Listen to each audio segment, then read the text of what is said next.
Hello good people, আসসালামু আলাইকুম। আশা করি সবাই অনেক ভালো আছেন। সঞ্চয়পত্র গ্রুপে একটা প্রশ্ন আসছে। সেই প্রশ্নটা হচ্ছে যে তিনি সঞ্চয়পত্র ক্রয়ের জন্য আবেদন করেছেন। তো যেহেতু সঞ্চয়পত্র ক্রয় করতে হলে বর্তমানে নিজের এনআইডি দিয়ে রেজিস্ট্রেশন করতে হয়, মোবাইল সিম।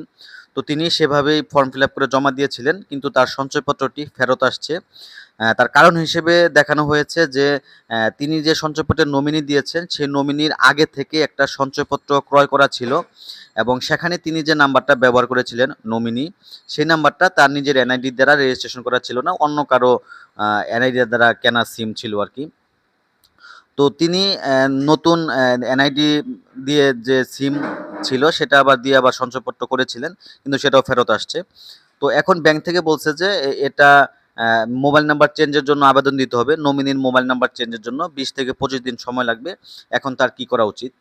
তো এক্ষেত্রে আমি এর আগের অন্যান্য ভিডিওতে আমি অনেকবার বলেছি, এক্ষেত্রে ২ ভাবে সমাধান করা যায়। যদি দেখেন যে ওই নাম্বারটা তার নিজের এনআইডি দ্বারা রেজিস্ট্রেশন না, নিশ্চয়ই সেটা কারো এনআইডি দ্বারা রেজিস্ট্রেশন করা।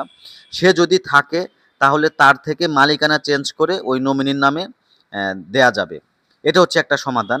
আর আরেকটা সমাধান হচ্ছে নতুন করে তার নামে সিম ক্রয় করে অথবা যদি তার নামে যদি আগে থেকে সিম ক্রয় করা থাকে বা রেজিস্ট্রেশন করা থাকে, সেটা দিয়ে মোবাইল নাম্বার চেঞ্জ করার আবেদন দিতে হবে যেখান থেকে সঞ্চয়পত্র কিনেছেন।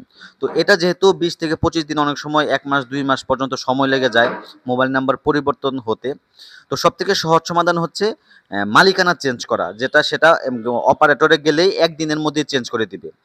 যদি মালিকানা চেঞ্জ করা যায়, এরপরে কিন্তু সহজেই সঞ্চয়পত্র ক্রয়ের আবেদন করতে পারবেন।